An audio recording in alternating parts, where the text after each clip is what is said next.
Good morning guys, मैं Vipin sir आप लोगों के लिए फिर से एक बार अपने YouTube channel chemistry 2020 by chemical sir पे बहुत बहुत स्वागत करता हूं।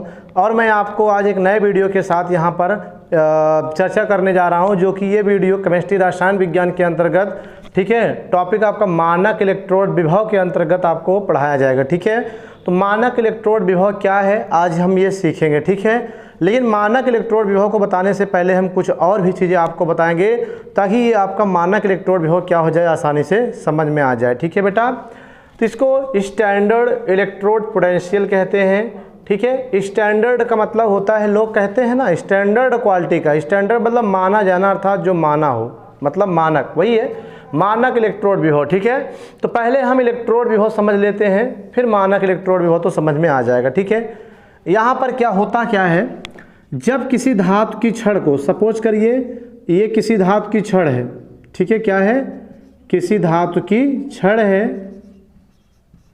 राइट। जब किसी धातु की छड़ को उसके ही लवण के विलयन में डुबोई जाती है। ठीक है, सपोज करिए ये कांपर है और इसके लवण मतलब कांपर सल्फेट, ये क्या है, कांपर का लवण है, तो इसी का ये जली विलयन इसमें क्या हुआ है भैया, भरा है। ठीक है, कांपर सल्फेट का जली विलयन है। ओके, तो वही चीज़ कह रहे हैं, ध्यान दीजिएगा। डेफिनेशन कैसे लिखेंगे कि जब किसी धातु की छड़ को उस धातु के लवण विलयन में क्या करते हैं, डुबोते हैं, यानी इसको यहाँ लाते हैं, डिप्ड कर देते हैं, डुबोते हैं।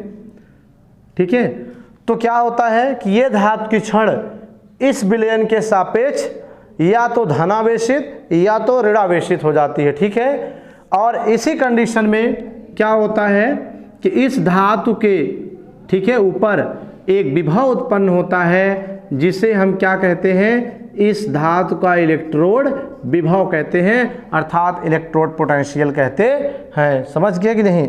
होता क्या है कि जब किसी धातु की छड़ को उस धातु के लवण विलयन में डुबोते हैं, जैसे कापर को मैंने कापर सल्फेट लवण विलयन में डुबोया, तो इस स्थिति में होता क्या, विलयन में उपस्थित जो आयन है वो छड़ के चारों ओर आकर के क्या होते हैं, घेर लेते हैं। ठीक है, घेरते, जिससे छड़ क्या होती है, या तो ऋणावेशित या तो धनावेशित हो जाती है, जिसके उपरांत छड़ पर एक विभव उत्पन्न होता है, जिसे हम क्या कहते हैं, इस छड़ का या इस धातु का इलेक्ट्रोड विभव कहते हैं। ठीक है, तो इस तरह से ये क्या हुआ, इलेक्ट्रोड विभव को आपको मैंने बताया, और इससे ई से व्यक्त करते हैं, electrode potential it represented by E, capital E से व्यक्त करते हैं। ठीक है, अब हम पढ़ क्या रहे, चूंकि मानक इलेक्ट्रोड विभव पढ़ रहे हैं, तो करना क्या है, मानक, मानक मतलब स्टैंडर्ड, यानी कुछ कंडीशंस लग जाएगी।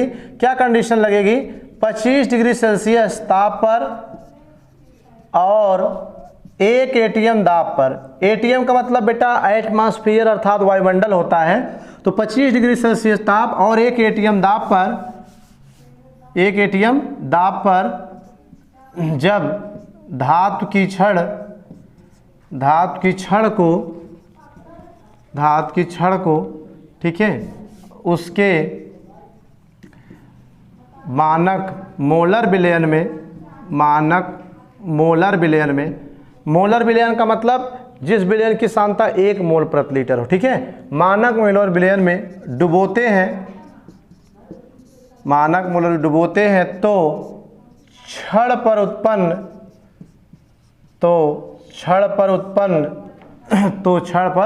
उत्पन्न आवेश या विभव ही इस छड़ का मानक इलेक्ट्रोड विभव, इस छड़ का मानक इलेक्ट्रोड विभव कहते हैं। ठीक है बेटा, मानक इलेक्ट्रोड विभव कहते हैं।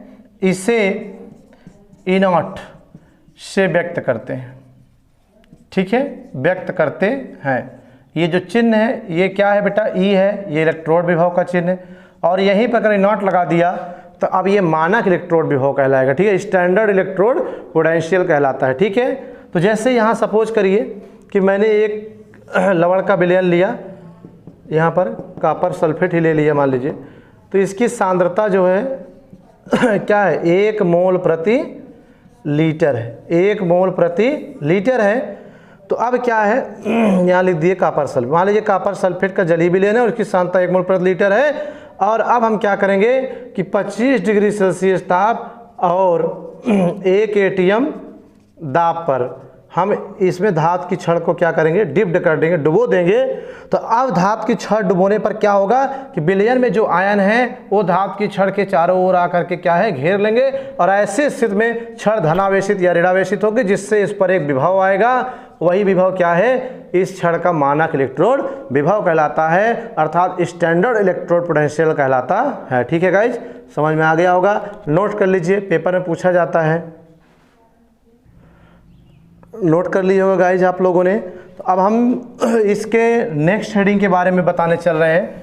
जो हमको नेक्स्ट पढ़ना है, नट्स का समीकरण पढ़ना है, ये नट्स इक्वेशन कहते हैं, और very very most important for examination. ठीक है, परीक्षा की दृष्टि से नट्स का समीकरण बहुत इंपॉर्टेंट है, तो हम उसके बारे में चर्चा करने जा रहे हैं। तो यहाँ लिखेंगे नट्स का समीकरण।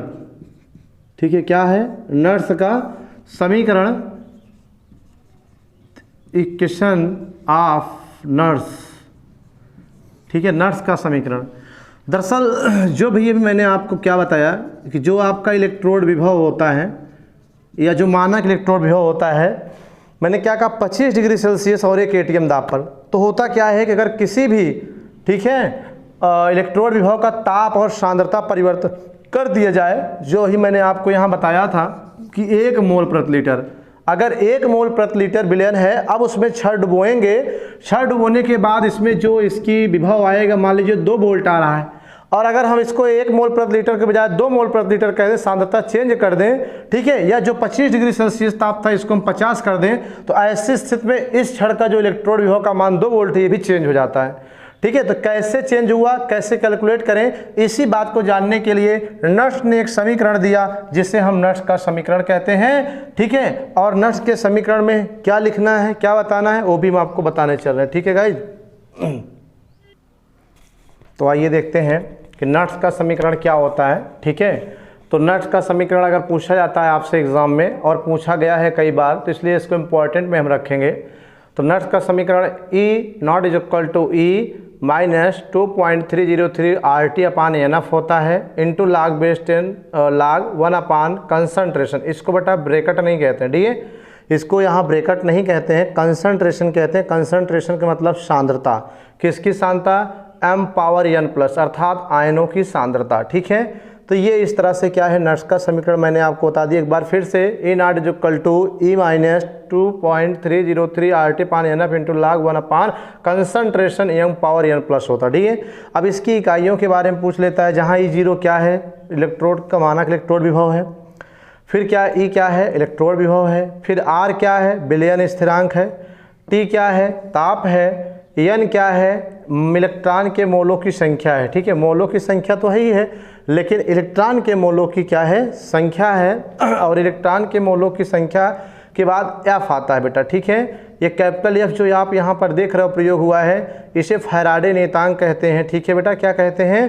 फैराडे नियतांक कहते हैं। और जो यहाँ पर कंसंट्रेशन, ये ब्रेकेट नहीं है, बार बार कह रहे हैं, ये क्या है, कंसंट्रेशन m⁻n+ है, ये आवेश की संख्या है। ठीक है, उस लवण के जलीय विलयन में जो आवेश है, उस आवेश की क्या है, संख्या है। ठीक है गाइस, तो इस तरह से मैंने आज के इस वीडियो में मानक इलेक्ट्रोड विभव और नट्स के समीकरण के बारे में बताया। तो इस नट्स के समीकरण को आप बोर्ड एग्जाम के लिए इंपॉर्टेंट समझिए। ठीक है, और मानक इलेक्ट्रोड विभव भी पूछा जाता है, तो इसलिए आज के दोनों topic very very most important है, इसलिए नोट्स बनाइए, पढ़ते रहिए, और एनी प्रॉब्लम होती है तो आप ज़रूर बताइए। ठीक है, अब मिलते हैं नेक्स्ट टॉपिक के साथ नेक्स्ट वीडियो में, तब तक के लिए धन्यवाद, थैंक यू। नोट करो।